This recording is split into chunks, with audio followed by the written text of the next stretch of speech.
Joe Rogan Podcast.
What up? What up? What's poppin', boys?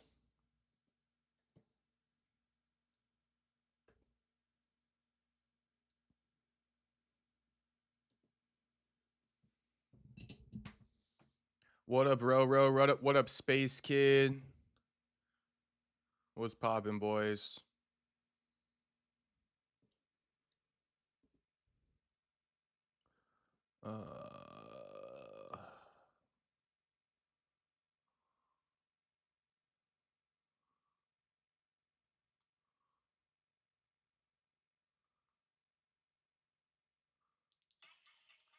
Shout out everybody tuning in. Run up the likes on the stream if you can for me, please. Before we get started or as we get started.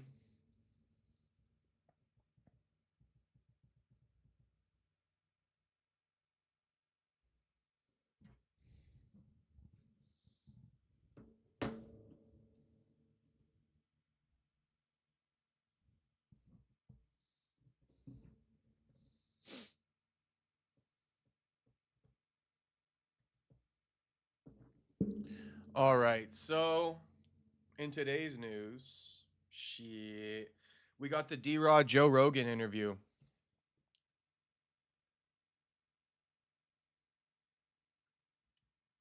And it's pretty good, honestly. It's pretty good. The first hour is D-Rod recapping his whole story about spending 8 months in Mexican prison. For those that don't know, D-Rod, he got caught up in Mexico, crossing the border with 28 grams of weed.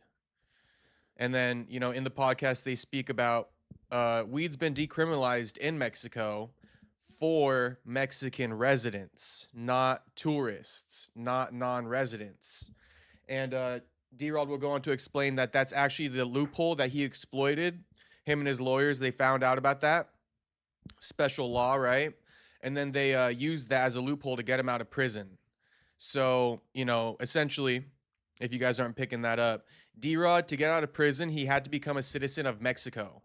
And that's why he got locked up for 8 months in the first place, because he came across the border, right, with marijuana, and he wasn't a citizen. So it's a crime. It is criminalized for non-citizens.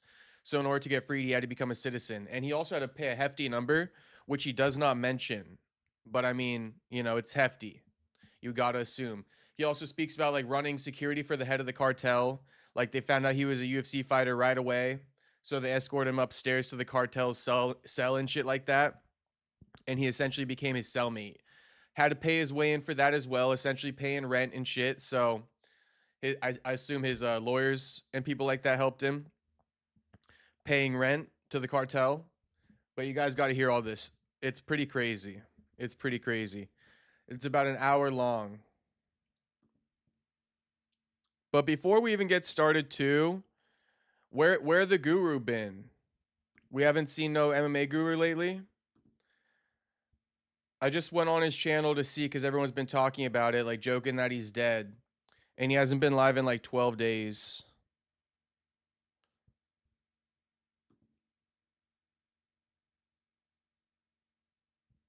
Honestly, MMA is a little bit dead right now, isn't it? It's crazy. We're about to get into this new spot, but it's pretty dead. Even like the chat's dead, and I'm not really liking it. Anyway, let's listen to D-Rod. Let's listen to D-Rod. Free. Yes, Free, sir. man. What a fucking crazy story. So let's fill people in. So you were a top contender in the UFC's welterweight division, and then somehow or another you wound up getting arrested in Mexico. Yeah, man. Right after the Kevin Holland fight, actually, I was celebrating. I was over in San Diego, had some drinks, and decided, you know what? Let's go to TJ. Oh, you know, always a phrase that is regretted. Well, we're not even when that you're in far. San Diego and you're drinking, you could walk there. Shit. Yeah, literally. So, decided to go to TJ for the night. You know, go celebrate my win. I was obviously in celebration mode, and I had an ounce of weed in the car. You know, and I've been across the border 100 times, bro. Never had no issues. Never had no problems. Never got stopped, pulled over. That's the last thing I would even think. Is that I thought weed was legal in Mexico. I thought so too. Like here, I thought everything's decriminalized down there. Apparently not, man. The laws are like crazy strict over there, you know. And I've been in situations before where I could like just offer some money and get out the situation, you know, like $500 at the most, you know, and they'll just let me on my way. But got pulled over at the border, and the border inspection found the weed in my backpack, and I was thinking I was gonna be in that situation where I could bribe my way out of it because it's Mexico. I've been there before, and I've been in these situations.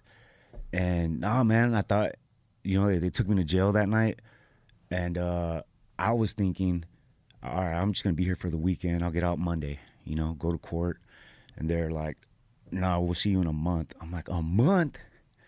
You know, like, why? It's just weed, you know what I mean? And yeah, 8 months later. Holy shit. Yeah, dude. Jamie, can you please look up what the laws are in Mexico for marijuana? Because, man, I was reading something just a few years ago how here it goes. Marijuana is decriminalized for personal recreational use in Mexico, but there's no legal commercial market, and buying it or selling it remains illegal. For tourists and visitors, possession is strictly prohibited. Wait, what the hell? It's tourists and visitors. So for everybody else, you would be good. Like if you were a Mexican resident, you would have been good. It looks like, according to this.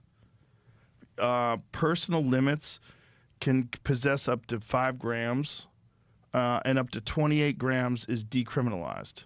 How many grams are in an ounce? That's 1 ounce? Yeah. 28? Yeah, so it was approximately 28 grams. So approximately you should have been decriminalized. But the thing is, I think it's if you live there. The border. Transporting marijuana, including edibles and concentrates, across the U.S.-Mexico border is in either direction is a serious federal offense. U.S. Customs and Border Protection strictly enforces federal laws prohibiting the import-export of cannabis. But wait a minute. That's U.S., but what about Mexico? You got arrested by Mexican police, right? Yeah, I got arrested at the Either Mexican direction. border. Wow. But I feel like if you got arrested by Mexico. Anyway, tourists, while small possession is technically decriminalized for Mexican residents, the Mexican government explicitly prohibits tourists from possessing or consuming drugs, and you could face serious jail time.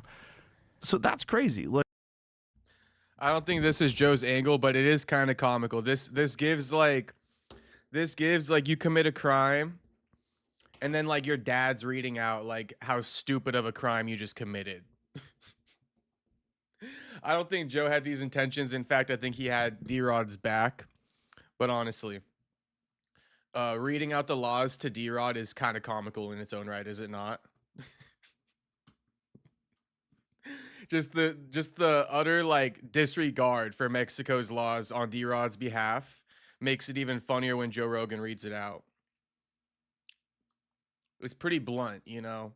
And it is kind of dumb to be flying with drugs anywhere. Like not even crossing the border, bro. I don't even like to like fly with Kush on the plane to like Hawaii or something. I get sketched out about that.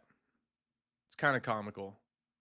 like people would go over there going, hey, no worries, I'm in Mexico. It's decriminalized here. But not for a fucking tourist. Dude, they were trying to give me 6 years, bro. Oh my God. 6 years, and, Oh my and we had to do all kinds of stuff for me to get out, dude. Like, Did the UFC get involved? Hunter did. My management did reach out to Hunter, and they couldn't do anything. I guess Nothing. the reason why Isn't there I think somebody who could get a little of that? all right, we'll get into that. That's because I'm out. Right. You know, and so I learned real quick how corrupt the system is over there. Everybody's trying to get paid, and the reason why that I was in there so long is, I guess, at the time where I got arrested, the whole judicial system was going through an election at the time. So it was new judges. So all the judges that were like taking bribes and stuff before, they had all got they switched out the judges. So the new judges were like, all right, we just got here. We're not trying to take no, we're trying to play it by the book and get comfortable. So I was supposed to get released in December, and I guess I don't even know if I could even really Don't get in trouble. Yeah. Yeah, don't get in trouble. It ain't worth it. You can tell me later if it's anything super crazy. It's very corrupt. It's very corrupt in there. But it's crazy, dude. Like, even being in there, so my whole experience in there was like so crazy. How well do you speak Spanish? I'm a expert now. I'm like fluent. Because of that experience, or before? Well, I had already been. You obviously. I had already known. I already know Spanish, but being in there, it's like became fluent. Of course. Fluent. Yeah. But thank God you could speak it. Imagine if I got arrested in Mexico, I'd be fucked. Yeah. So when I first got there, and when I went to court the first time, one of the guards recognized me, and he's like, I'm in handcuffs and shit. And he's like, yo, can I get a picture? I'm like, what? What? So I'm right there taking pictures with the guards, bro. So surreal. Yeah, dude. Oh my God, you're fucking top UFC contender in cuffs in jail. The fucking guard wants to take a picture with you. Wow. Wow, Joe Rogan about to fucking cry because a guard recognized D-Rod, this guy. I just had to say it. Joe fucking overreacting to D-Rod saying a prison guard fucking saw him. Anyway, moving on. It definitely needed to be noted. In handcuffs. And the other inmates were like looking around like, what the fuck? Who is this guy? Because like the guard was like, yo, this is such and such, So as we're getting transported to the jail, which was the worst. I mean, I've been in jail before. I'm like from the age of 15 to like 23, I was constantly in and out of jail. I'm from LA. I was gang member and living in the hood. And this time around was a whole different experience. One, I'm in a foreign country, and so I get there and they put us like in the processing area. And the processing area is like probably about this big, and like 20 dudes in there, all sleeping on the floor, 2 dudes per bunk, three on a 3 levels bunks, and I was there for like the first 10 days, Jesus and it was hell, bro. It was the worst. Like I don't know what kind of bugs there was in there, but they were like biting up my whole body. I had like just bite. I don't know what it was, dude. It was like, I don't know. Bed bugs, probably something like that. Yeah, probably bed bugs or something. And right when I had first got there, one of the inmates that seen the guards taking pictures of me was like, we were right there conversating the whole time, and he had just got released from there, but he did 5 years. He was out for like 2 weeks, got arrested with the gun, and then came back.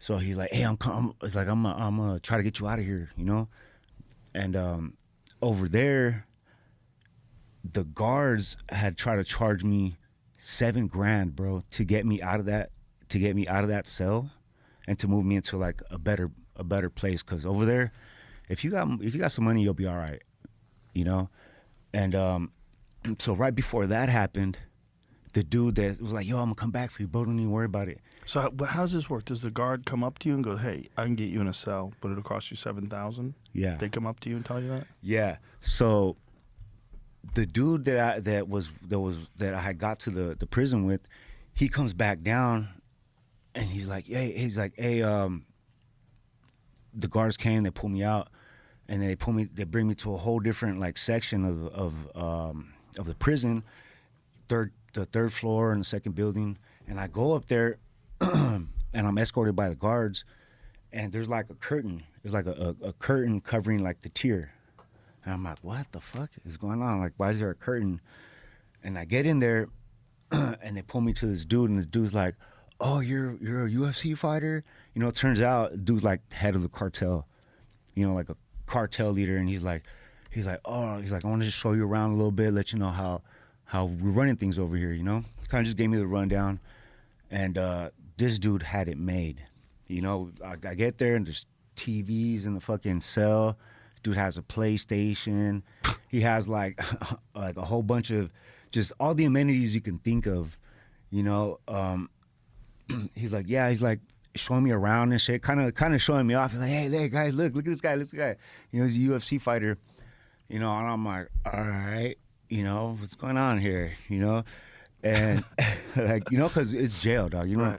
Right. I'm like, if anything happens, I'm gonna fucking use all my experience to survive this motherfucker, you know? Right. And so he's like, just pretty much give me the rundown. He's like, yo, he's like, I run it here. This is like pretty much, you know, this is our home, you know? So that dude was facing some charges. He got released, and he was facing some charges of him and his like 13 dudes. He got arrested with his whole crew. Him and 13 dudes were all in the tier. So he had all his whole squad with them, and they had got arrested for dressing up as like government officials or like military dudes, and they would go like raid dope houses and take their drugs, whatever. So they had got it all arrested for that, and they were facing some serious time. And I'm over here like, dude, I just got arrested for a fucking ounce of weed, bro. This is crazy. He's like, oh no, you'll be out soon. Don't even worry about it. But if you want, we can get you like accommodated, and you could come up here with us. You know, you could be my cellmate or whatever. You could be wherever you want. And I'm like, all right. He's like, yeah, but it's gonna cost you a little bit of money.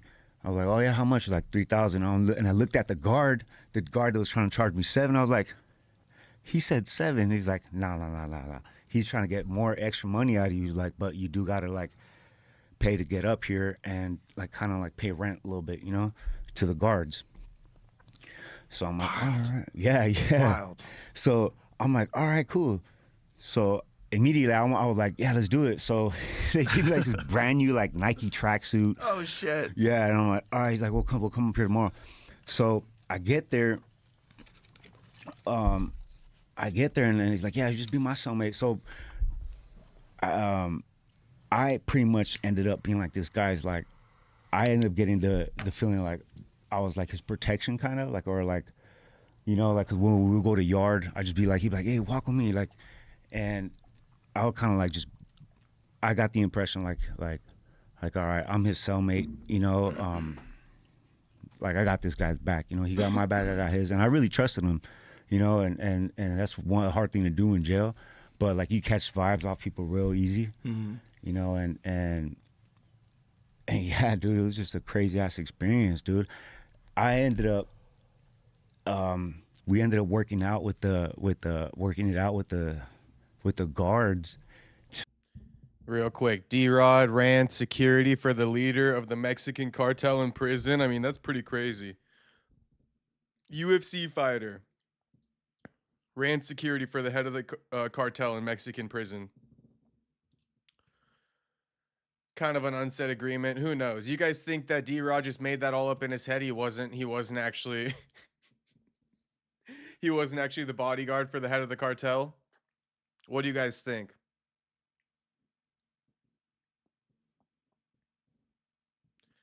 America versus Mighty Mouse claiming he's heard rumors that the UFC doesn't want more Dagestani fighters because they're too good. Yeah, I saw that.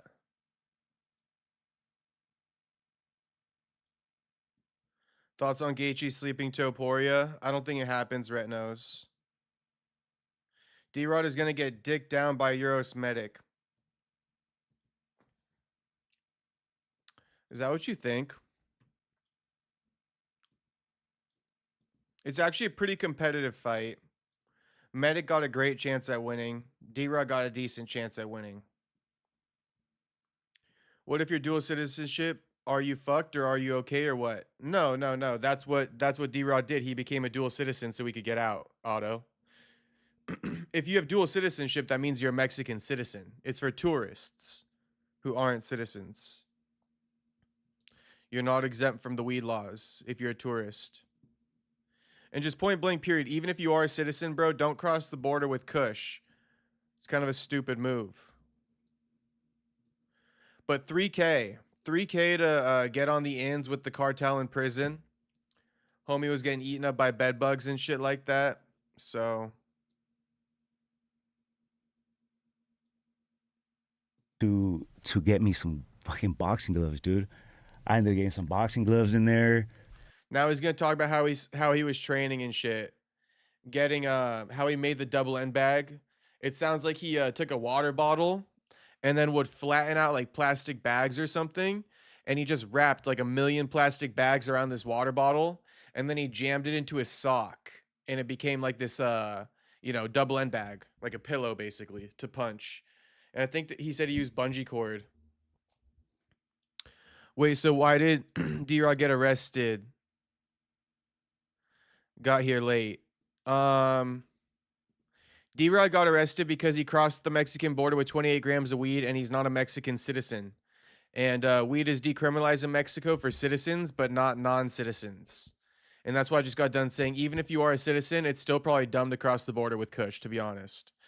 Just to be safe, you know? There's no shortage of weed in the U.S., and there's no shortage of weed in Mexico. So I don't know why you need to bring it from one country to another. Cartel don't need no one outside their circle. I think he went to jail down there and survived the experience. Now he's storytelling. Okay, America first. Yeah, to be honest, I'm not sure. I'm not completely sold that he ran security. I don't even think D-Rod's completely sold that he ran security.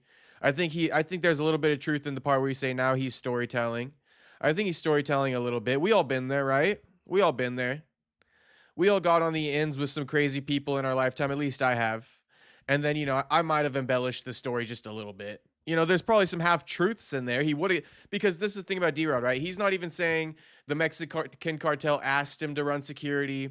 They put him at this spot. He kind of says, nah, I took it upon myself. And I said, if anything happens to this guy, I got his back. Because he's showing me love, because he's keeping me close. I assume he wants that from me as well. But if anything happens, I got his back. And then so he turned that into like I ran security, but he might have just like took it upon himself. Cartel have sicarios, real killers. Why in the fuck would they need a UFC fighter? That's like saying Mexican mafia needs a UFC fighter. No, I appreciate the context, America first. I do appreciate it. That's why I asked the question. Do you guys think he actually had security for the cartel or not? It's still a crazy story. The fact that he was on the ends with the cartel members. And, the leader was keeping him close because of his status, right?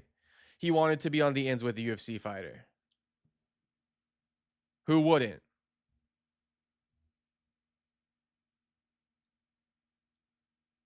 We all expand on our experiences, but at the same time, we know who to do it and who not to do it.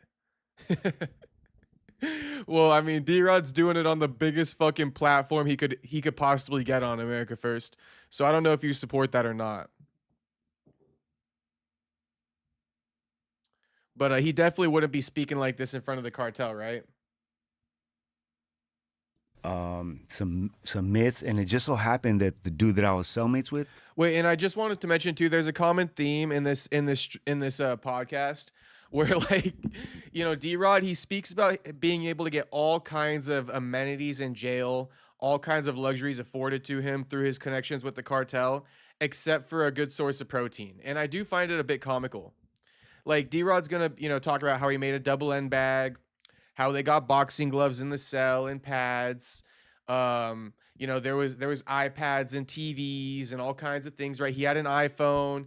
He was texting his lawyers. You know, he doesn't want to be super open about it, but he had a phone and all that shit. The one thing D-Rod couldn't get, and it's a big complaint that he has, one of his biggest complaints, is a good source of protein. This dude was malnourished when he got out. His body basically ate the majority of his muscle. It's just funny because Joe's gonna keep asking him like, but no protein, huh? Like, damn, you got a double M bag, but no protein. Like, damn, you had a cell phone, but no protein. Like, this dude got everything afforded to him except for protein. Homie was even rocking like the Nike tracksuits in prison, you know, like the Nike Tech fleece, whatever you want to call it, the Nike Techs. Homie had the Nike Tech, iPhone, you know, boxing gloves and mitts, double N bag, TV, no protein. Protein, that's a hard stop right there. We all expand on, there's a lot of different cartels. You'd have to specify which one. Oh, that is kind of true, right? Kane should have just got caught the charge down south. He's talking about the Ice Cream Man cartels. Huh. Okay, let's continue. He had a little bit of boxing experience, Wait, so he had been a there's been a protein shortage nowadays. I guess so, homie. boxer before, so I was like, oh, perfect, you know. And he actually knew how to hold pads and stuff. So I ended up spending this whole time Please like, tell me you didn't spar him. no, he wanted to. No. Could you imagine though, if he sparred the leader of the cartel and just put the beats on him? Everyone's gonna beat up fucking D-Rod. Nah, yeah. That's how it goes south. Yeah. I'm glad you're smart. You know what I'm saying? Like, Yeah, you as don't soon wanna as you go said beating up boxing the- gloves, I'm like, oh, please tell me this doesn't end the way I think it ends. Nah. Yeah. We ended up actually being really cool, and yeah, dude, I ended up pretty much spending this whole time like in a boxing fight camp, you know. Oh, wow. Yeah, I remember I even made like a makeshift double N bag. What I did was like I got balled up like a bunch of plastic bags, like really like made it real tight and like so it's like hard. Threw it in a sock. I was able to buy from the guards like Bungee cord? yeah, bungee cord, and then set that up. And Oh, then, nice. Yeah, and I made a heavy bag because they had like these big gallons of water, and I got the gallon of water and I wrapped it with like the mat from the bed. So I just threw it in a bag, and we had like a pull-up bar in our cell, and I made a heavy bag out of that. And then whenever we would go to yard, I would just spend the whole time running that yard, and I was just trying to do everything I could do to try and stay in shape, man. And it just time went on, and What kind of food did they get you in his cell? it was all junk food, dude. Still? Yeah. Him? Yeah. It was all junk food like chips, noodles, Damn. soda, you know, water, condiments. So no protein. None whatsoever. And I didn't think about that part, you know, because I was working out like crazy and I was getting shredded. But as time went on, like when I got out, I was skinny as hell, bro. I was skinny as hell. And the only source of protein would probably be soy. Jesus Christ. Yeah, so they'll give like, Couldn't you bribe someone to bring in some fucking meat if you're the cartel? yeah. Well, that's the thing. Like, this was crazy. Like, so towards the end, towards like the final end of it, I guess the guards started cracking down on like a lot of the stuff that was going on. So we started to lose a lot of those amenities that we were getting in the beginning, and I was just, you know, when I got out, I was just malnourished as hell, bro. I'll show you a picture later, like of what I looked like when I got out. Completely different person. How much weight did you lose? I didn't really lose that much weight, but it was just like more my muscles were just. Were you thinking about going to 55? Just for the record, anyone who thought about like, you know, protein is a myth and stuff, it's not a myth. And I know that a lot of people don't deny it, but I know there's some people who are like, is protein really like change the way you look and shit? Yeah, bro, it does. It definitely does. Like 100,000%.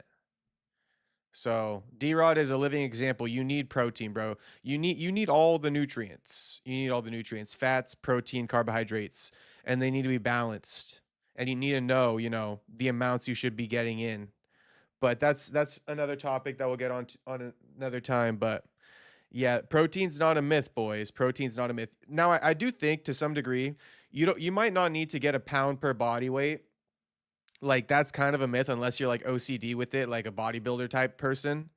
But like generally speaking, probably like half a gram per pound of body weight is good. Like if you're a 200-pound man, like you could run about like 100 to 120 grams of protein, and like you're fine. Now, if you're lifting and you're in a calorie deficit, yeah, you might need to like spike this shit up because like your body's eating the muscles because it's in a deficit. But yeah, protein's not a myth. Protein's not a myth. I will say though, like I already said, you may not need the full like pound per body weight, 1.5 or 1.5 grams per pound of body weight and shit. That's a bit excessive unless you're like actually like a lifter and you want to put on size. But I'd say about like half a gram of protein per pound of body weight is like, probably recommend a daily amount.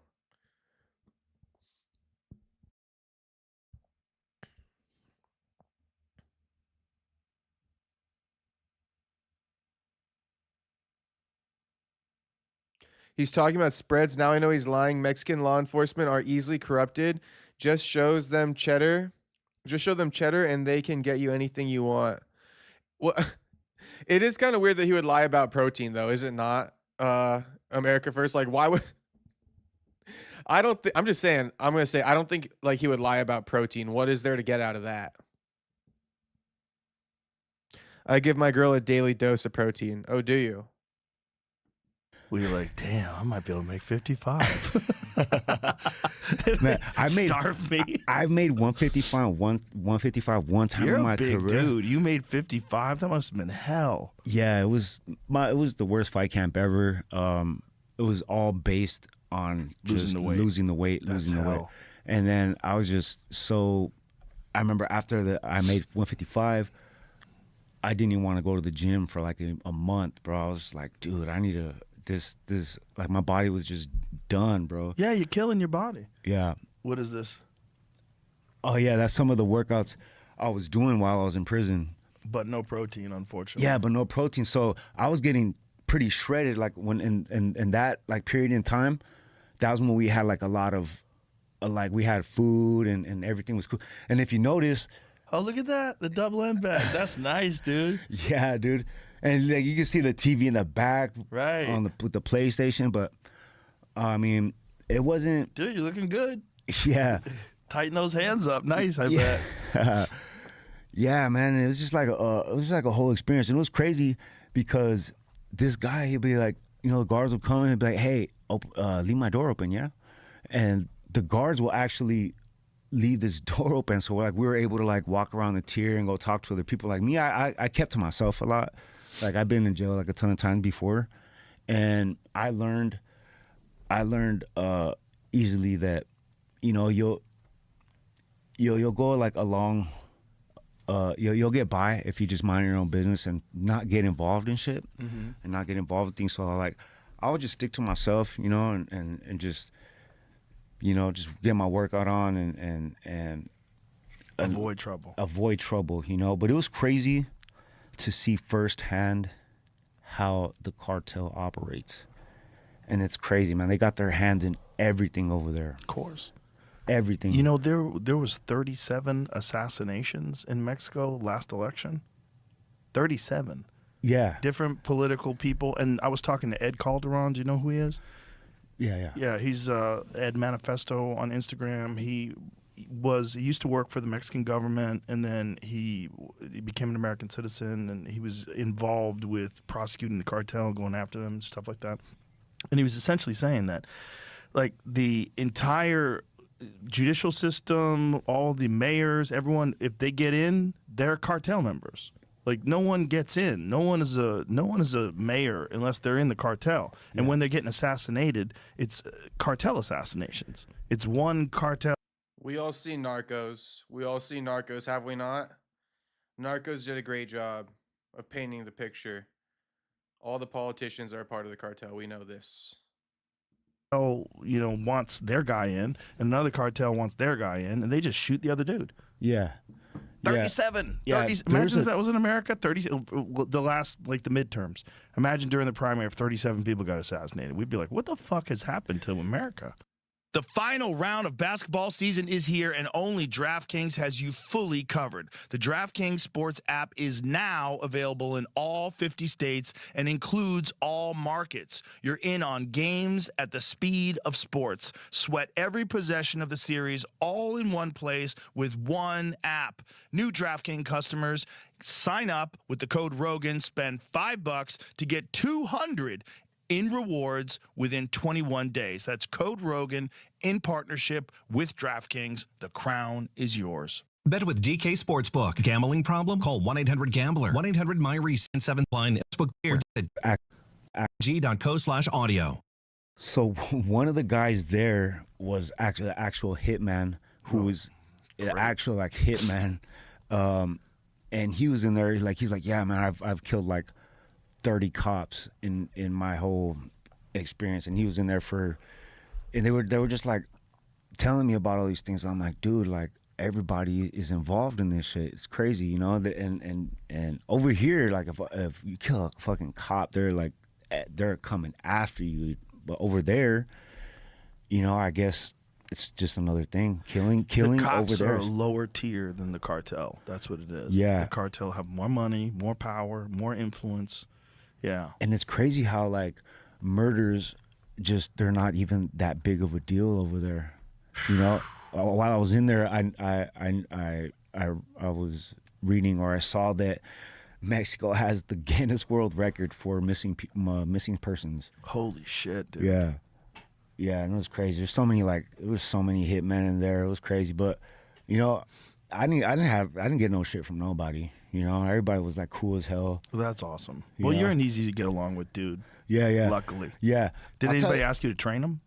Actually, dude, there's some dogs in there, man. I bet. There's this one guy in particular. I'm like, dude, you gotta fucking start fighting. And he was one of the military dudes, and he's just a little fucking machine, dude. And in the time that I was there, he got really good really quick, you know. And I'm like, dude, you gotta like go to the gym down in TJ, that interim gym. Mm-hmm. I had mentioned like, yo, even when I got released, that man, we did a whole lot of things to try to get me out, man. There's a ton of fighters even try to pull some strings from me, like Yair Rodriguez, you know, Brandon Moreno. He's from TJ, and nobody could help me out, man. Everybody tried to pull strings from me, and nobody came up with a number. Yeah, did they? Eventually. What was the number? Can you tell? I don't want you to get in trouble. Nah. No, don't get in trouble. Yeah, but it was. Talk to me later. It was hefty. It was. I bet. It was not cheap. I bet. It was not cheap at all. I bet.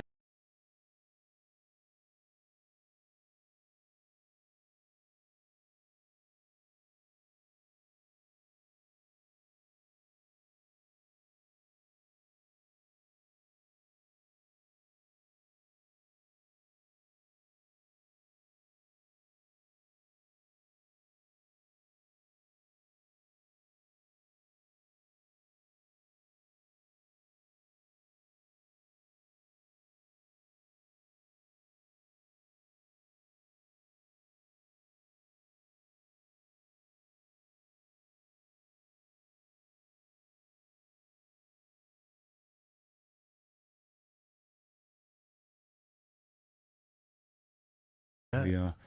Everybody wants to get paid. Yeah, Fuck, dude. Man. Yeah, it was crazy, crazy experience, dude. And to get out of jail, you know, and then now I have this fight. I'm headlining UFC Serbia, first time in Serbia. Oh shit, my bad. Well, I read a bunch of a couple pointless chats. I was just reading it out. But Shiloh says it's actually scary if you know the facts about elections in Mexico. Even the girl now, no one voted her in. Everyone was confused in Mexico. Yeah, we all seen Narcos, bro. We all seen it. Mexico is crazy. I think D-Rod even mentions in here, like, Mexico got the world record for, like, murders and shit. Mexico is crazy as fuck. Actually crazy. Serbia fighting Eurosmedic. When is And that fight? August 1st. Nice. Yeah, to go through all that, and then to have this opportunity is just crazy. And to be here is just crazy, man. Because I didn't think I was gonna get. I wasn't sure if I was gonna get out, man. I thought For good reason. A lot of people don't.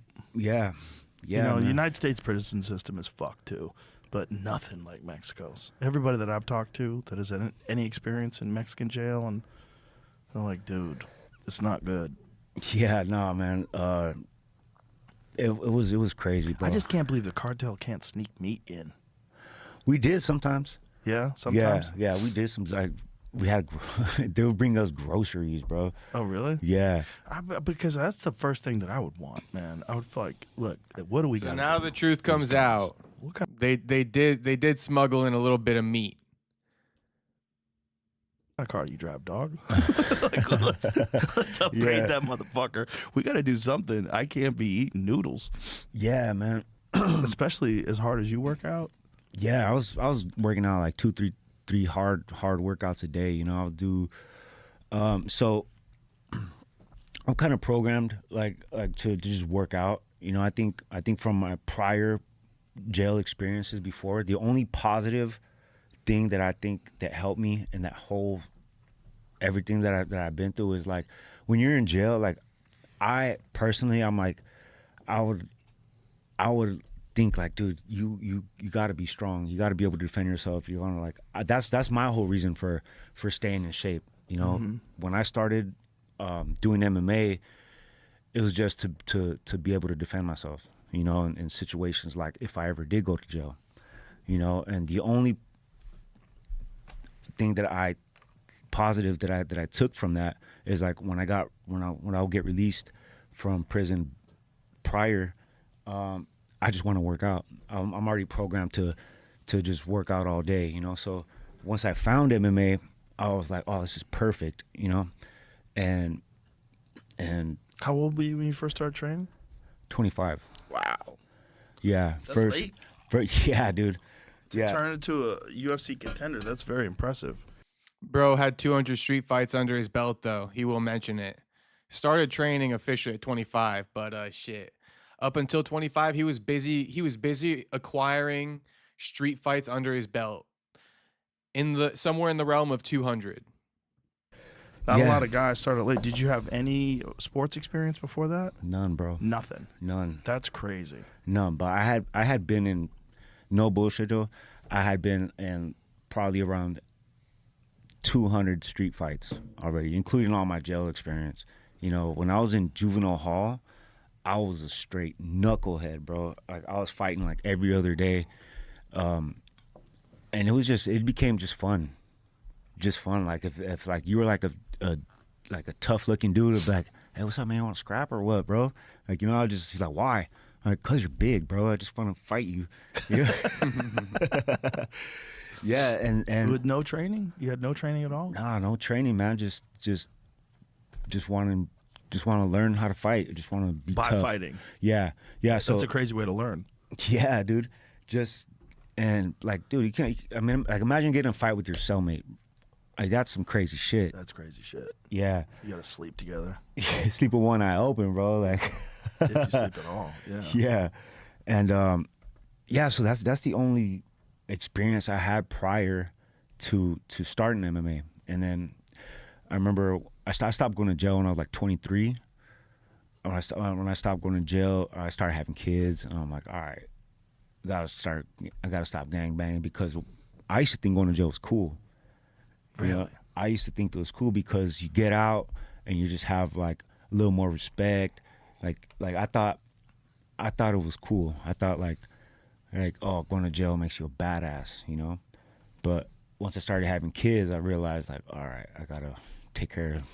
I got human beings I gotta take care of and raise, you know. So I started looking for any possible way to try to live a decent life. And I've tried everything, man. I've had every job you could think of, but I've even had good jobs before, and I've lost them, you know, by just being a knucklehead and going back to jail. And I remember I got out of prison one time, and my cousin hits me up, and he's like, "Yo, come to my house, bro. We're gonna watch some fights and barbecue and stuff." I was like, "All right, yeah, dope." And I was like, "Who's fighting?" He's like, "Some dude, Rampage." I'm like, "Who the fuck's Rampage?" So I get there, and that's when Forrest Griffin had fought. Rampage won the light heavyweight title, and I'm like, "Yo, this is amazing, bro." And then I fell in love with Chuck Liddell, and I'm like, "Dude, he's just like me, bro. He's like knocking dudes out, you know." And then I just obsessed with it. So that was your first exposure to MMA? I had seen it before, like when it was Tank Abbott. Early days. Yeah, in the early days, but it never caught my attention, like, because I had always been a boxing fan. I'm a huge boxing fan, and I grew up watching boxing. Like, majority of my family functions growing up, they were all boxing events, like Oscar De La Hoya, Mike Tyson, Manny Pacquiao, Floyd Mayweather, and I loved boxing, you know. And I remember, I mean, I did have a little bit of experience before going into MMA, because when I lived in the hood, I would always have boxing gloves, and I would always make my homies fight each other. Like, when we're all hanging out, like, "Hey, you go with him, you go with him," because, like, you know, we're all boys, and I want them to, like, I always wanted them to like, hey, in case anything happens, in case we're ever all out and we get in a rumble with somebody or anything like that, like, I try to make my homies more tougher, you know, because, like, hey, you guys got to have my back, I got yours. And that's just something we just did, you know. Or, like, we'll just go body shots, body punches, you know, Right. and just fight each other. So that's kind of my background, bro, to be honest with you. And yeah, man, I just carried that into the gym. When I first went, I What remember was the first gym you went to? it was called Tap Out in downtown LA. Okay. At the time, I think that's I was training with Eddie Bravo, and he had moved in 10th last. So that's when I first started, I wanted to box. And I remember the Tap Out gym very well. Yeah. Yeah, it was a great gym. Yeah. And I remember when I first started going there, I was working construction. I was working on a high rise in downtown LA. And and I would pass by every day. I'm like, man, I want to go in there, you know, but I never, like, would go in there. I'll just pass by, and I'll get home, and I'll talk to my baby mom, like, man, there's this gym called Tap Out. I really want to go, you know? She's like, oh yeah, but I was talking about it all the time, but I never had, like, I don't know. This is a dope part of D-Rod's story, though, if you guys aren't listening. He's speaking about, you know, getting into MMA at 25 years old, you know, making it to the UFC, making it as a top 15 contender off of 200 street fights, you know, from jail, and being a gangster growing up. You know, had a kid, decided to turn his life into something positive. This is really dope. This is probably arguably one of the better parts of the podcast. You know, it's kind of nervous. Mm-hmm. It's kind of nervous walking into a gym for the first time, and you don't know, like, what to expect. But I was just a fan, and so I walked. Actually, the way I got started was it was our anniversary, and as a gift, she gave me a gym membership. And then I went to the gym, and the coaches were like, "Yo, dude, like, who is this guy?" You know, but when I first went there, I was, like, so raw and just so, like, street fighting experience. But I had power. I had some power, and you know, I just fell in love with it. And the coaches were like, even the days I wouldn't show up, because in the beginning of it, I was still had that knucklehead mentality. I'll still be out partying with my friends or not show up to the gym. And the coaches will actually call me like, "Yo, where are you at? You need to be in the gym. You need to be training." So I guess what helped me in the beginning was my coaches, like, really noticing that I had, like, a talent, you know, I had potential, and I just obsessed with it, man, and fell in love with the whole training experience. And I remember my first time trying jiu-jitsu.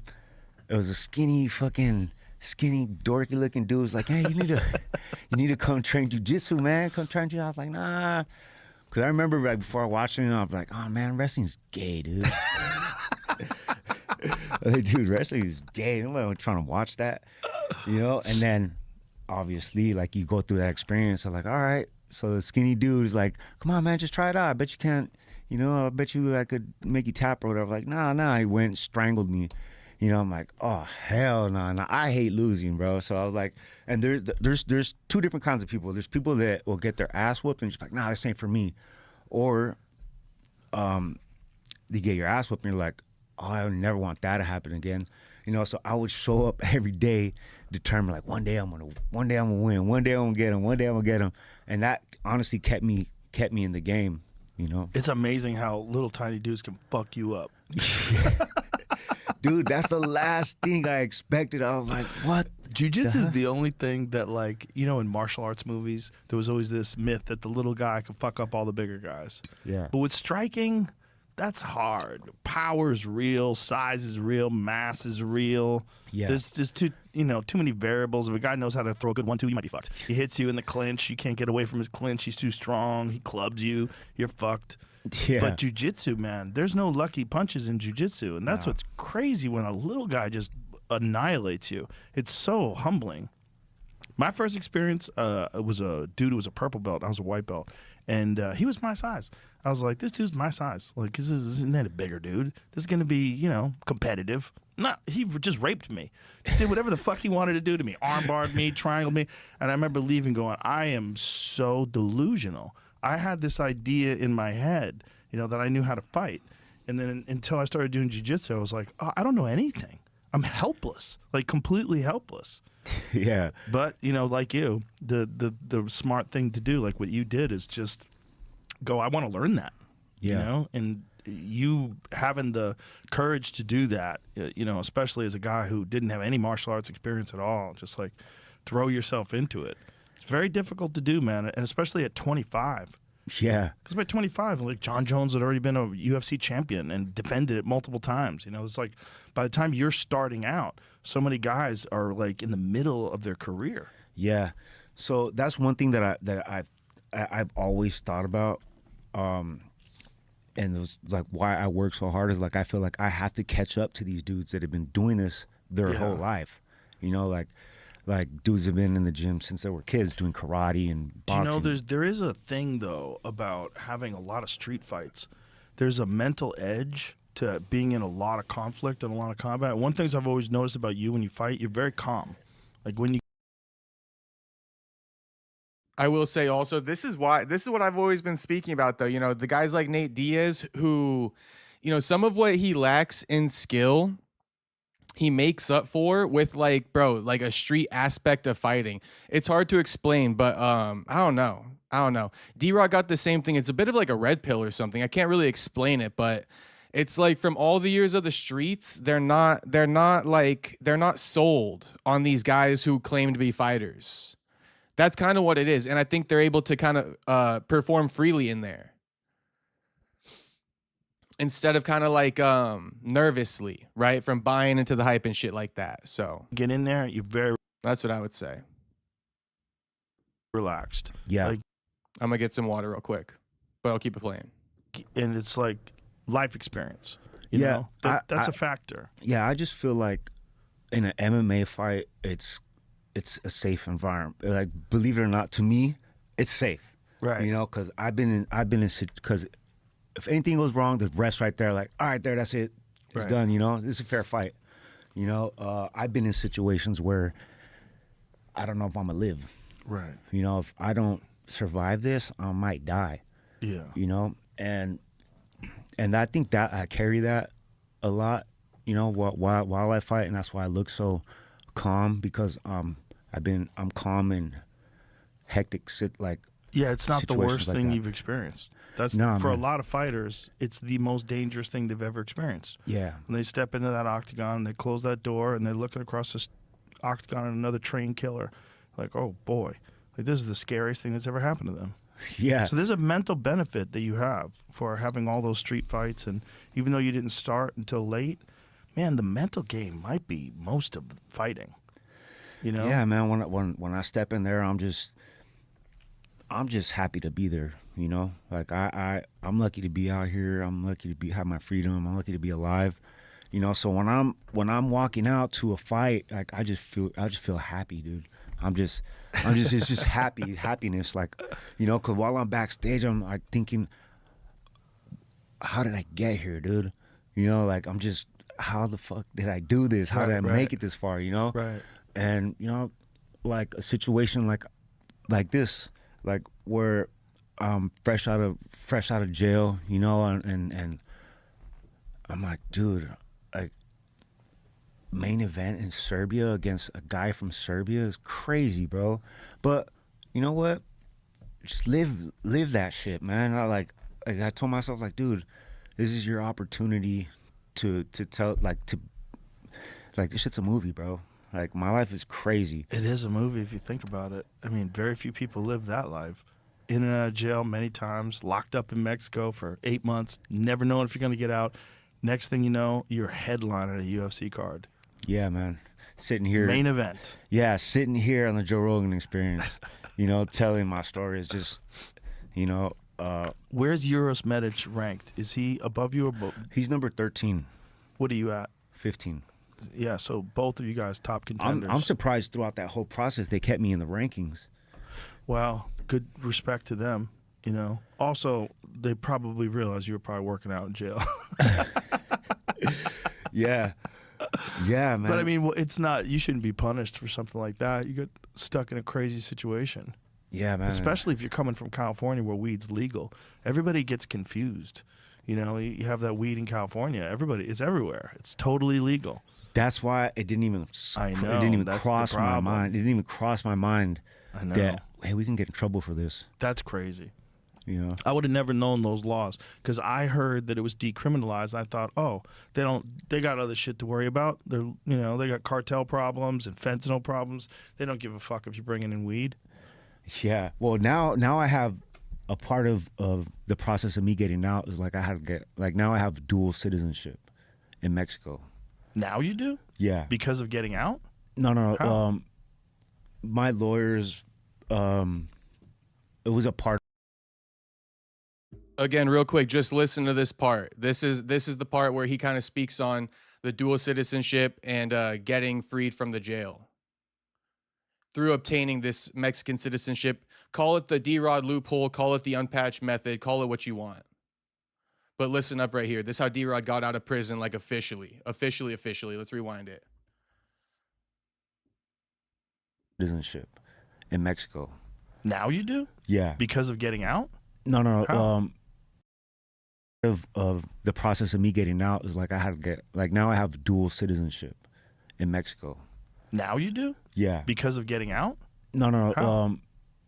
My lawyers, it was a part of me getting out. So like when you pulled up the decriminalized, The laws for yeah, citizens. the laws for versus citizens. non-citizens. So that was a process of. Oh, me so you getting out. became a citizen, so the law was less for you. Yeah. Well, that's hilarious. So it was a ton of stuff that we had to do, man. Bro, that is a crazy loophole. Yeah. Yeah. So now people are asking, Damn, like, everybody should become a citizen of Mexico. yeah, man. I ain't never going back to Mexico. I'm not going back for a while, bro. I Yeah, I cannot wouldn't go see back myself. either. I don't even want to go back. So, especially since I released the footage of me working out in prison and stuff, like, I don't ever want to go to Mexico and for any reason they're like, get his ass, bring him back 100%. over. Yeah. Yeah, and they probably would too. Yeah, At the very least, try to get more money out of you. You know? definitely. Especially after you're headlining a UFC card. Yeah, and on top of that, like releasing that footage was like definitely like a no-no. But since Did they all have cell phones inside? yeah, so we had cell phones. Yeah. So were you texting your friends? You could text your lawyer, all that shit? Cell phones, but no protein. And homie did go into full-on self-snitching mode when he got out, which is, I don't know.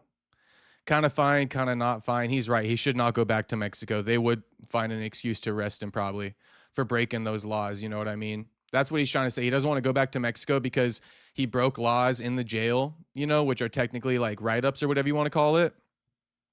And they add more time to your sentence if they find out you got an iPad and shit. So D-Rod basically like, yeah, bro, I ain't trying to go back. I rolled myself. I self-snitched storytelling after I got out. So no way I'm going back to Mexico. They got more crimes to commit me on. Citizen or not this time. Yeah. Did you worry that your text would be intercepted? No, not at all. Because I would text everybody or call everybody on WhatsApp, and I guess Yeah, it's encrypted. yeah, it's encrypted. And so when you're doing all this and filming all this, you just save the footage, and then when you got out, No, you I released would send it. I would send it to like my friends. So I sent it to one of my buddies, and I was like, "Yo, save all this stuff, because when I get out, it's gonna be big, bro." You know. Well, I'm glad they didn't release it before you got out. Yeah. Yeah. You got to really trust your friends, because that could have been fucked. Yeah, man. And the whole time, like, no one knew where I was at. No one knew what was going on. And there was a couple rumors going around that I was backpacking in Peru. Another one was one of my buddies. Like, it's crazy how the internet believes anything, bro. Mm-hmm. Like, there's people thought Backpacking in Peru is crazy. Also, shout out to all the assholes out there. I Am Saturday is one of them. Shout out to all the assholes out there who believed that Kevin Holland bailed out this dude. Shout out to all those assholes out there. Not true. Kevin Holland trying to take the credit of his, top-notch lawyers getting him out with the fucking D-Rod loophole. Kevin wanted all that credit. It's crazy work. I was building wells in Rwanda. Like, when my buddy said that, he's like, "Oh, he's building wells in Rwanda, doing God's work," and like people ran with that. Like, hey, actually, people when I got released, right away they were like, "Oh, Kevin Holland bailed him out." Kevin Holland bailed him out to get a rematch, and people believe that. That's crazy. hilarious. That's so funny. It must have been so weird. So when you're inside, did they have the internet? Could they watch fight? Yeah, I thought Kevin played a part. That's crazy work by Kevin. I know Kevin steals all the credit from D-Rod's lawyers. He's like, yeah, I'm the one who paid that lump sum to get him out. Yeah. Actually, so they ended up putting like these scramblers, like these towers that like mess up the signal, and we ended up getting what's that Tesla thing, Starlink? Mm-hmm. We ended up getting Starlink. You got Starlink in Yeah. a Tijuana jail. Yeah. Oh my God, that's insane. Yeah, we ended up getting Starlink and had Wi-Fi for a little while, and then I remember we ended up losing all that stuff. That is lit though. Starlink in the jail. They don't got nothing for that yet, do they? Because like every once in a while they'd be like, hey, the guards will come, like, hey, they're gonna come do inspections, and so they would like hide everything. And I remember this one time they hid everything, and they were like, oh, we're not gonna give back to you guys. So we ended up that, like, I'd say like by the 5th month, that's when like they really started cracking down and stopped bringing us like the extra food. And the food that, like, the prison food in there, dude, it's the worst. It's terrible. Tortillas, like, with every meal, like 5 tortillas, rice or beans, and like some kind of like soup. But the soup is pretty much, there's no meat in it. It's majority of it is like potatoes and carrots. Like. So your only protein you're getting from beans. Yeah. Wow. Yeah, and it was just horrible, dirty, unsanitary. What's the first thing you ate when you got out? First thing I ate when I got out was a double Western bacon cheeseburger from Carl's Jr.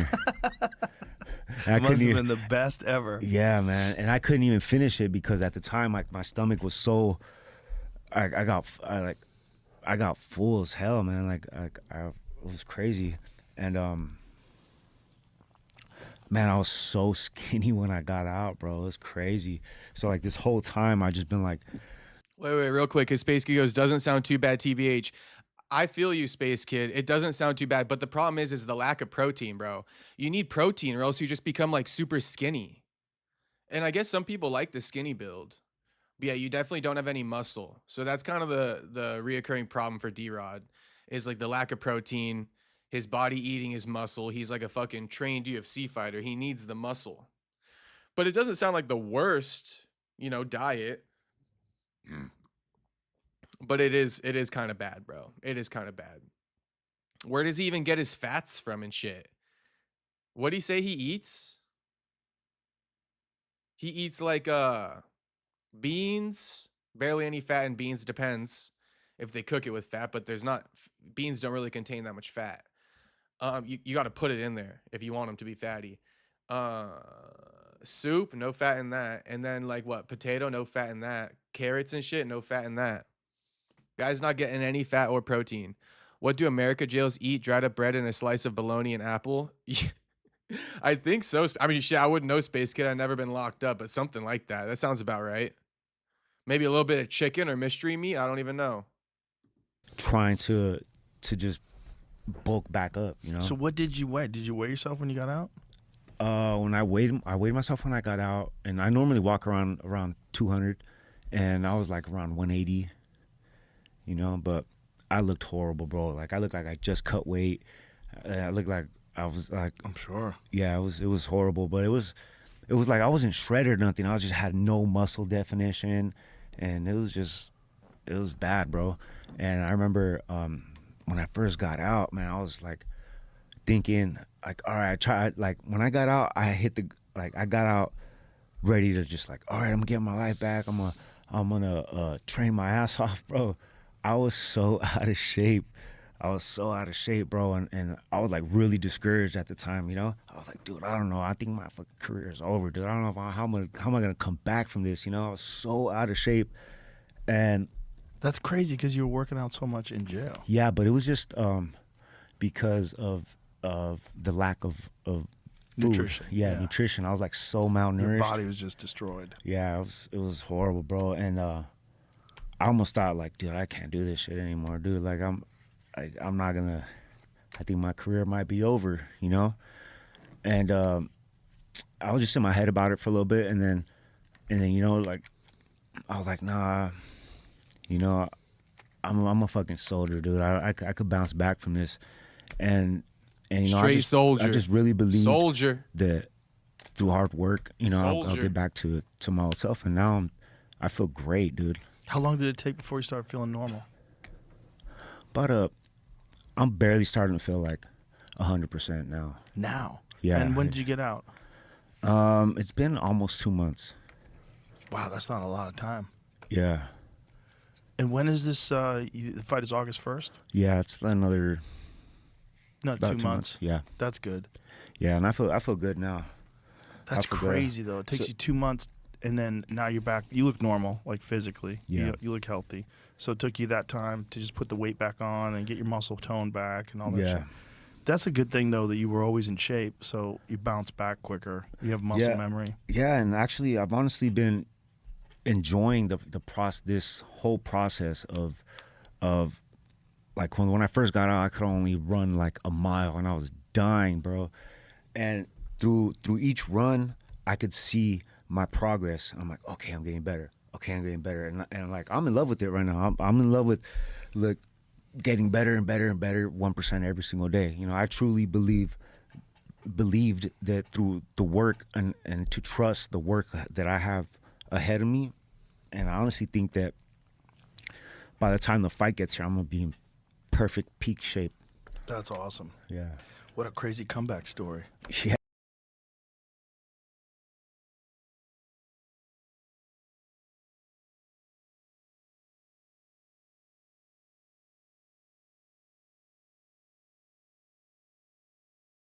My bad. I just meant to say we got 14 minutes left of this podcast that we're listening to. Once it hits about the 1 hour mark, Joe Rogan like doesn't know what to really say to D-Rod. They start talking about random shit like BBLs and random ass stuff like that. So yeah, 14 minutes left of this interview or podcast. But this is the D-Rod comeback story part of the podcast. You know, now we're talking Euros Medic, the time he's had to prepare, getting back into shape, what he thinks about the fight. So this is what we're about to discuss for the next 14 minutes. Yeah, man. You know? Yeah, and it's Soldier up, homie. We soldiers like D-Rod, homie.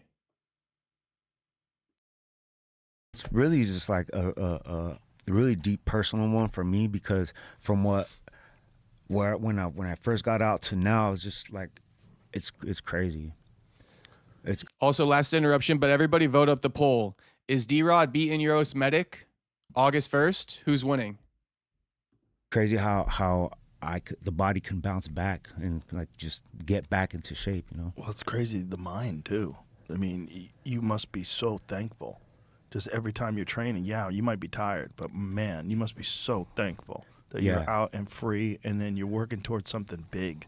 You know, you got a big fight coming up, and whew, what a blessing. Yeah, man, and I'm just embracing the whole process, you know, and I'm just, you know, I'm all for it. I'm all in. Actually, going to jail and going through all that actually made me appreciate and value everything that I have going on right now. So I'm just like so grateful and so thankful that I even have this opportunity, and I just signed a new contract with the UFC, 6 more fights. Nice. And now I'm main event. It's just crazy, dude. Dude, if you go on to win the title from here, how crazy would that be? Do you know what I'm saying? Yeah. That would be crazy. And you know, who knows, you beat Medic, you're in the top 13, you're close to the top 10. Few fights later, anything can happen in this sport. Yeah, and I would even tell dudes like that, like realistically, bro, like I can, like in 4 or 5 fights, go like 4 or 5 fights, I could be fighting for the championship, you know? Maybe even less. In this You never sport, know. all it takes is a few spectacular results. And people get behind you, and the crowd gets behind you, and next thing you know. Yeah, I mean, if I go out there and smoke this guy, and it's gonna be so much even bigger just because of the whole experience that I went through. And like, man, he got out of jail and just fucking knocked this dude out, and you know, why not? Like, why not, bro? You know, why can't I be that guy? Like, you hear stories all the time of these incredible stories of people that become champions from nothing, Yeah. and been through all kinds of stuff. Like, why not me, bro? Listen, you never fucking know. You never fucking know. That's And- the crazy thing about this sport. Yeah, You know? anything can happen, dude. Yeah, I mean, you got Makachev as the title holder, which is, you know, one of the baddest motherfuckers to ever do it. That's part of the problem. Yeah. You know, he's got the opposite life. That's a guy that's been disciplined in training his entire life. You know, he's never fucked around, no drugs, no drinking, no nothing, just discipline. Yeah. It's a tough sell. It's different Yeah. levels, man. Yeah. There's different levels to it. How old are you now? 39. Yeah. Yeah.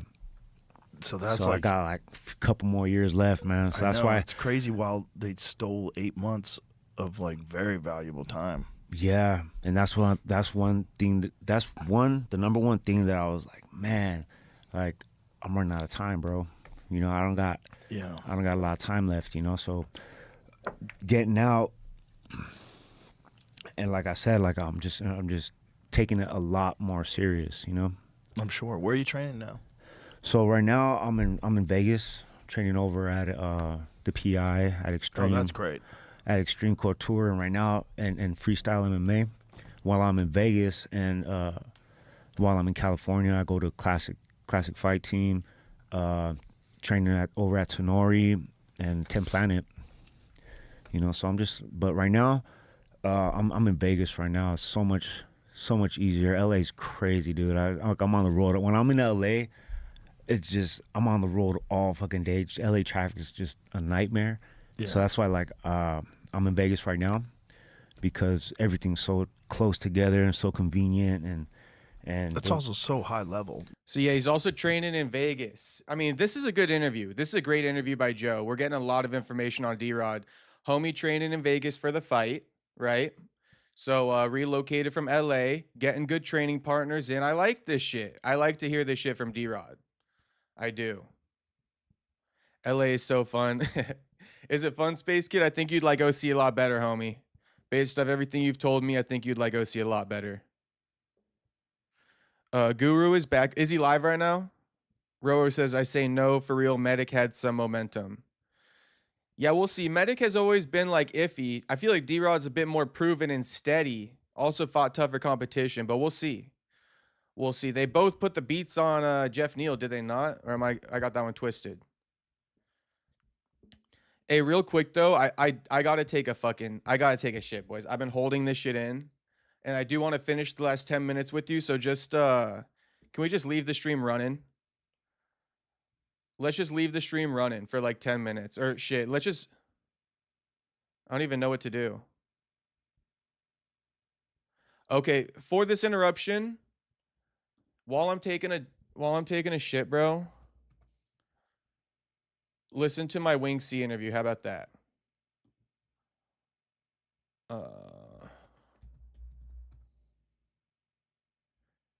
Peep the Wing C interview. Okay. While I take my, you know what? I misjudged the timing. I'll be back in like 10 minutes. However long it takes me. Because like if I would have done that in an NFL game or for an NBA game, everyone would be like, "LOL, that's kind of funny." Like if I did it in between rounds and not during the game. But everyone's like, fuck Wing C. The Wing C hate is overrated. You're just mad. Project your anger somewhere else, bro. You're not like autistic, right? Shit. I think you've captured like this fan base that likes to watch like autistic content. Type shit. Yeah, type shit. Autistic content? The fuck does that mean? The way you're sucking on that is just distracting. Yeah, but that I'ma deal actually with it. might actually not turn into a good clip, but I don't care. This Jawbreaker's good. You spoke with President Awesome, and did you see his video on MMA Junkie or MMA Fighting that got posted like yesterday? Yeah. So where do you guys stand, and like what was the conversation like? He holds it for me when I go to the bathroom, and I hold it for him when he goes to the bathroom. But I really want that fucking video, because if we see flyweight Wing C knocking out 200-pound fucking 6-foot big black dude, that shit's gonna go viral. Ready? Here's the big reveal, chat, is that I have epilepsy. So the reason I get knocked out so easily and I have like a glass chin is because there's already neurological problems going on in my brain from like a very young age. So the threshold for like what knocks me out is going to be a lot lower than the average person. Give me a 3. Oh, my bad. 3, 2, 1. All right, so today I'm joined by Wing C after his viral scrap at Karate Combat 61 after interfering in Y'all Curtis hate me Melender's now, match. Y'all hate me now. I don't care. This is what I'm about to do to y'all. Oh, Wing C's such a joke, bro. Wing C. Shut up. Shut up and take it. You're still watching. You're still watching. That's what I'm talking about. Oh, Wing C's such a joke. Shut your.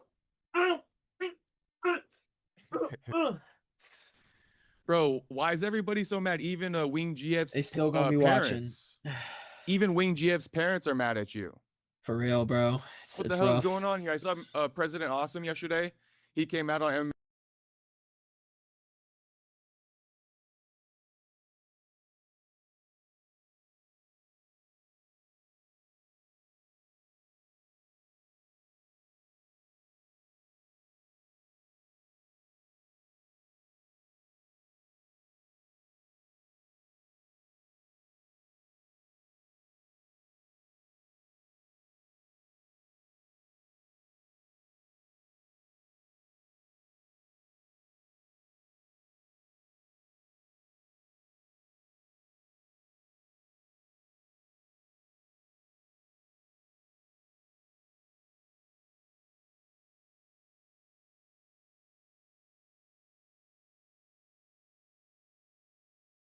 That's what I'm talking about. Oh.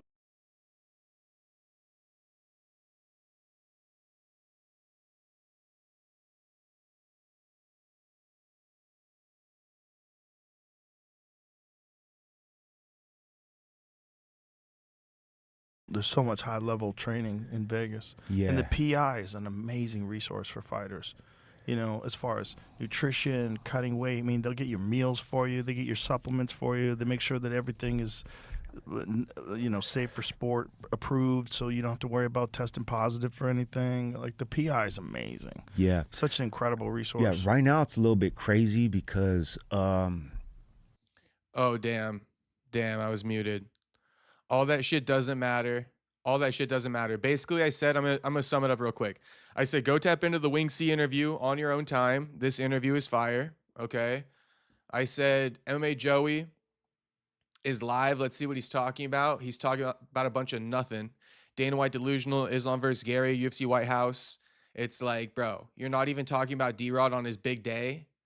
On his big day with the Joe Rogan interview, we're not even talking about it. And then I said, is Guru live? I said, because someone said Guru came back or something. So I went to his YouTube channel to see if he's live, and he's not. So Guru's still not live. It's been 12 days. But I mean, look, if I've been telling you guys that MMA's been dead, and then 12 days ago, Guru went live, he didn't even go live for fucking UFC Macau. Last time he went live was May 16th.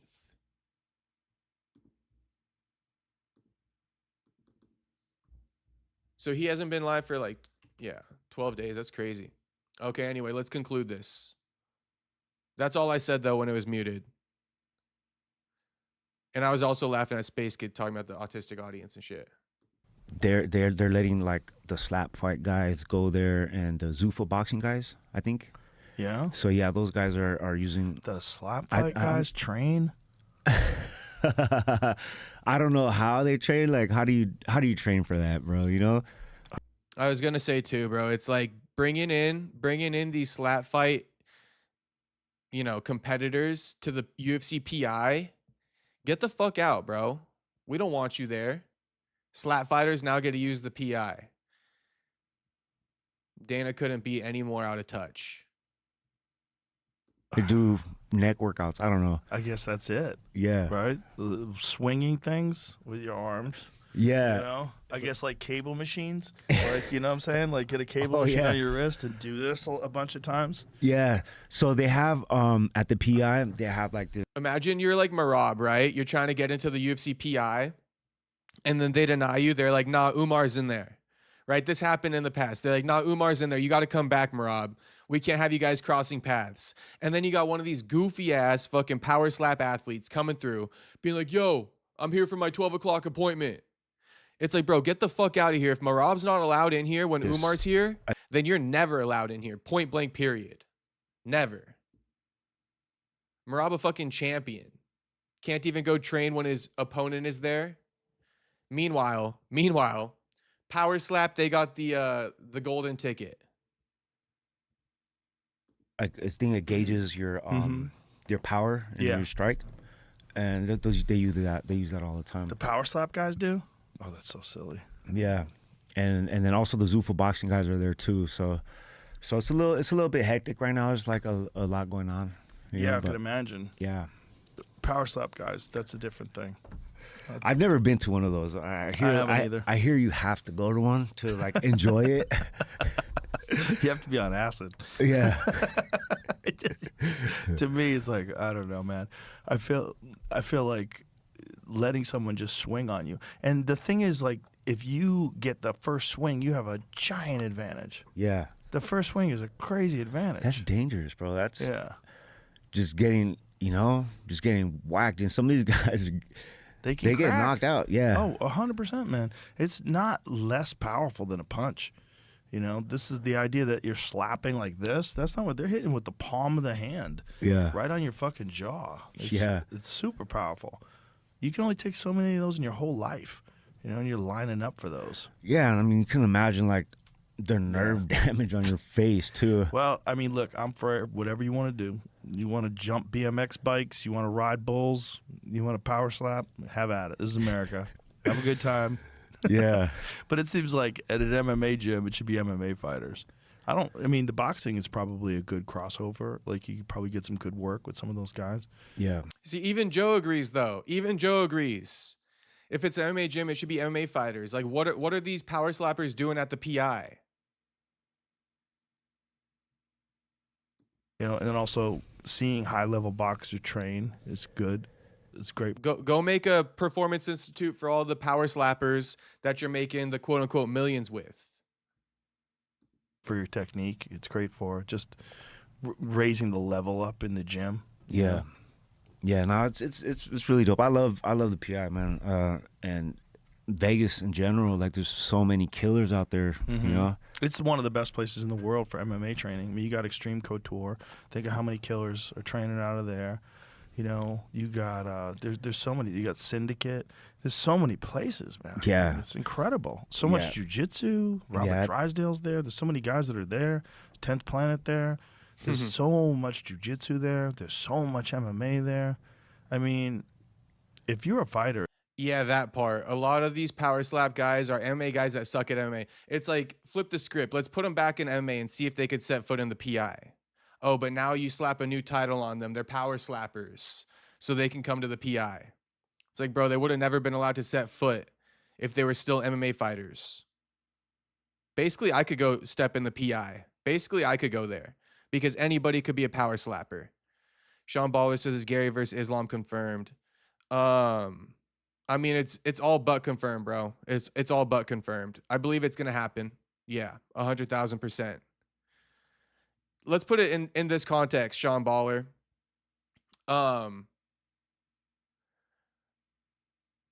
Damn, shout out Space Kid for the $2 dono. My man Space. Shout out Space. I appreciate it. I don't know what to say. Shit, you said enough, homie, with the $2 dono. You said you love me without even saying it. And I know that you were broke like 2 days ago, so shout out Space. Much appreciated, homie. You did not have to. And I love you too, homie. Wait, real quick before we finish this up. I was going to say Gary's more deserving of fighting Islam than Arman is of fighting the winner of Arman versus Topuria. Can we say that real quick? That's 100,000%. So, yeah, I believe Ian versus Islam is all but confirmed. It's not official, though. It has not been announced. It's not confirmed. I mean, it's more official that Islam's fighting at UFC 330 than it is that he's fighting Gary. But, you know, in due time, we'll get that announcement. It's happening, though. I'll say it one more time. Ian Gary deserves a title shot more than Arman deserves a title shot against the winner of Arman or of Ilya Gaethje. Motherfuckers with losing pro records go to power slap, I know. But they're allowed in the PI. All right, bro. Who voted for D-Rod to beat Medic LMAO? Bro, Soda Pop, you don't fuck with D-Rod? What the hell? He's literally Mexican like you. You got to fuck with him on the Mexican tip. I won't allow you to ride for the foreigner, bro. You're out of your mind. I'm rocking with D-Rod, Soda Pop. It's like one of the best places to live. Yeah, I remember when I first went out there. I was in about 2020. I was on Cowboys camp, and he went out there, and that's when I saw firsthand all the amenities from the PI and like all the whole Vegas experience. And so I decided to move out there. So I lived out there for like 2 years, and I've just been going back and forth ever since. It's worth living there just for the PI. Yeah. You know, and then there's so much Muay Thai there. There's so much everything. There's so much great training there. Yeah. There's a ton of gyms, like you said, man. Yeah, there might not be another city in the country that's like Vegas in that regard. Yeah. Think about boxing. You got Floyd Mayweather's gyms there, which is crazy, right? There's a bunch of other gyms there. You got high-level boxers there. You got high-level Muay Thai guys there. You know, One Kick Nick has his place there. There's so much high-level training in Vegas. This episode is sponsored by BetterHelp. Summer is great, isn't it? This might be the end where Joe placed the ad. Let's see. ARE. Yeah, sometimes I even go to the Andrew Kwani's gym. Oh, yeah. Yeah, Anthony and Chidi. They have their own gym? Yeah. Okay. Yeah. Well, they were with One Kick Nick, right? Yeah. Yeah. It's fucking crazy town. Yeah, man. Training. And again, like I can't say enough. Like every time when I've been to the PI a bunch of times, but when I first went there, before they were really open, when they were really getting rolling, I was like, this is incredible.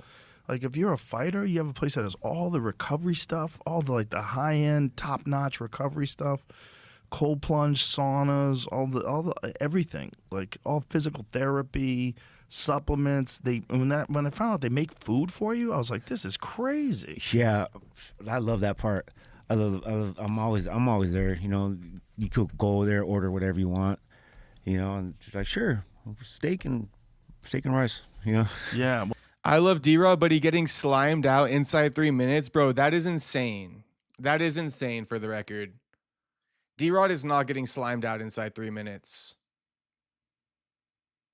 Well, they just want Bro, like Ian Gary finished him, but Euros Medic is no fucking Ian Gary. you to be healthy, which makes sense. Just it's so smart that they did that. When they did that, I was like, what are they doing? Dumping all this money in that? Who's gonna go there? And then when I went there, I was like, oh, I get it. They went all out. They went all out. And it's just, if you want your fighters to be at the very best to compete in the UFC, what better way than provide the best world-class facility on earth? Yeah. And then to put it right there in Vegas. And now they have a bunch of them, right? They have one in Mexico. They have one in, I think they have one in Singapore. yeah. They have a bunch of them. It's awesome. So smart. Such a smart move to do. You know Yeah. what would have been crazy if you were on the White House card? If you got really... Dude, that's gonna be major, dude. Yeah, so that's pretty much where it ends, 57-minute mark. They start talking about UFC White House, and then they start getting into like BBLs and shit. And then Joe starts calling it dead ass because it's dead people's fat that gets injected into the ass for the BBLs. I'll save you guys the trouble. That's all the last hour is about, you know, and a couple other things, but that's pretty much the main parts about the last hour. So, shit, that'll be the stream, boys. I mean, there was no fucking news at all today. But this is hilarious as fuck. So I will read this out real quick. I am Saturday, right? The betting expert on the channel, you might call him. He goes yeah, I mean, who would be dumb enough to believe something like that? Am I right? Ha, idiots. And it's D-Rod saying, you know, people are dumb for believing the rumors that Kevin Holland bailed him out and shit. Because look what Saturday said initially. He goes, how is Kevin Holland bailing D-Rod out of a Mexican prison not the biggest story in sports? This is utterly insane. Let me say that again. Kevin Holland bailed D-Rod out of a Mexican prison where he spent 8 months so they can rematch. It's like, homie, the fact that you did not know, that Kevin Holland was kidding, I mean, I don't know. Saturday, we might have to run an IQ test on you, homie. That... he goes, idiots, am I right? It's like, bro... I don't even want to call you an idiot. I'm just going to use your words against you. But yeah, let's play this last part and then we'll get out of here. That he's like, oh, he's building wells in Rwanda, doing God's work. And like people ran with that. Like, hey, actually people, when I got released right away, they were like, oh, Kevin Holland bailed him out. Kevin Holland bailed him out to get a rematch. And people believe that. That's hilarious. People believe that like I am Saturday. All right, boys. That's the stream. Wait, anything on my stories that might be funny for me to show you? Sometimes I got something funny. Oh, wait. This is actually funny as fuck, though. This a hit.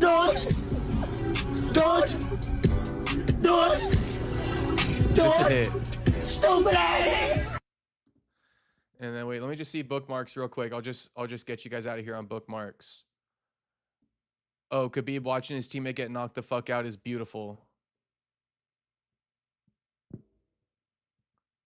Maybe we'll take a look at this stuff tomorrow. So tap in tomorrow. Tomorrow is the 100-day commencement. So tap in. If you know, you know. I'm not even advertising tomorrow's stream. If you don't know what tomorrow is, then you don't deserve to know. Anyway, Khabib watching in agony as his homie gets knocked out by Sergio Pettis. And then we'll talk about this tomorrow, but AB, right? Like, homie confirmed he spent he went broke tricking. I mean, I don't know. This dude was talking about like he would go in a jewelry store and then buy some guy's girl like a piece of jewelry and then he'd be having sex with her like a few days later. It's like, damn. Okay, AB. I don't know if that's a flex. You went broke doing stupid shit like that. So I don't know how much of a flex that is. He goes, I don't give a fuck about no money. That shit was coming diamond dozens. We'll listen to this tomorrow. Mighty Mouse says UFC's not signing any more Dagestani fighters. We'll save this stuff for tomorrow. Another angle of Tank knocking out Lamont Roach. Or not Lamont Roach. Who the fuck's this guy again? I forget his name.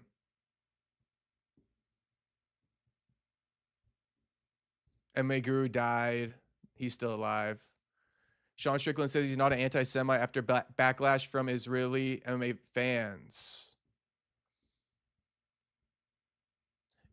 Anthony Joshua says he received a strict message to take Jake Paul out of boxing. I believe the job was well done, was well and truly done. Shout out Cupcake for popping in. I missed talk. Yeah, you guys missed. I mean, a lot of you guys were not in the stream. I think it's because you didn't get the notifications, but I mean, whatever.